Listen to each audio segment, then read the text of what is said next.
Is there a prevailing thought of any way that Deion is using CU as nothing more than a stepping stone for himself to prove that he can coach at that level and then move right on to a bigger program and leave CU in the dust the first chance he gets?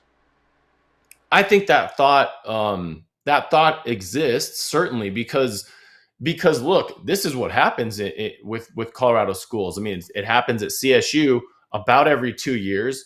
It happens at CU with Mel Tucker. I mean, Mel Tucker was the only coach that looked to me to have this program really on the rise, and we call him Midnight Mel Tucker because he literally came on a show, talked about how great everything is, and the next day he was gone to Michigan State. So, of course, people think that.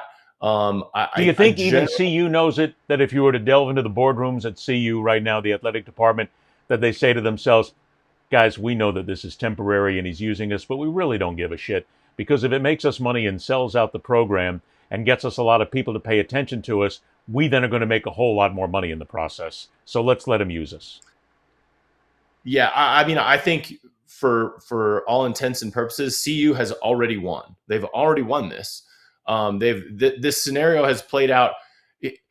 I'll give you a good example, and I think you probably remember him, Vic Lombardi, longtime sportscaster in Denver, been around, grew up here, was on CBS forever, now is on altitude with the Nuggets.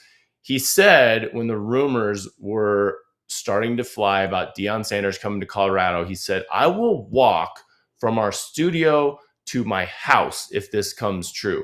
And he lives in Golden, and I know you remember how far Golden is from downtown Denver. Long time, Well, long way. he had to walk. He had to walk.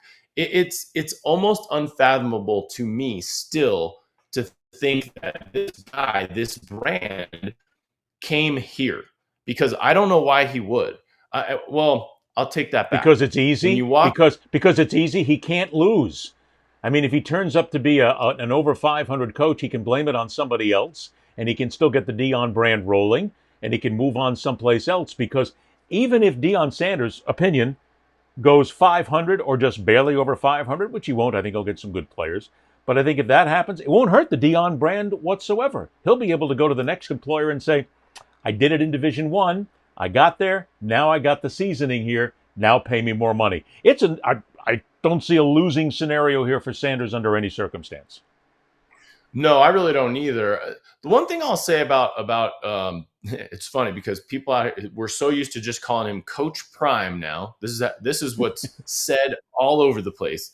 Uh, One thing I will say is that guy is either the most competitive, sincere, driven individual that I've really ever witnessed in terms of a coach, or he's the greatest salesman that's ever walked since Bill McCartney.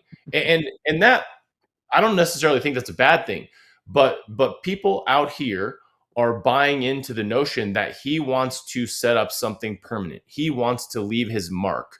Um, do I 100% believe that? If Florida comes calling and they say, "Hey, 5 million, that's a pretty nice living for anybody. How about 15? How How about about you get 20? into Yeah. that? Yeah, how about you get into that Nick Saban category?" Deion Sanders is no dummy. I mean, Deion Sanders is loaded because he's been a promotional machine his entire life. Right. So if that opportunity comes, then he probably will take it. And I really can't blame him. And I also can't blame CU for saying, well, we can't afford to pay him. However, if he has a long enough stretch, they might be able to afford to pay him. It's sort of the old, why does Nick Saban make that much money? Because he's worth it. Well, look, and here They're it not is. We're losing doing this show on money because June 30th. We're not in college football season yet. It's the doldrums of summer for baseball. You and I are sitting here talking about CU football. I mean, which we haven't done. We have not done that for 15 years at least. there's never been a reason to talk. Look, I don't. I still got friends out there, and I know that they'll be upset with this, but there's been no reason to talk about Buffs football. It really Zero. hasn't, and there's been less in the last few years. So you got people talking about you, which again comes back to how we started this segment. The amount of money that Deion Sanders is making this program right now means maybe he is being underpaid at $5 million a year. but the hype doesn't match the output yet because there is no output yet.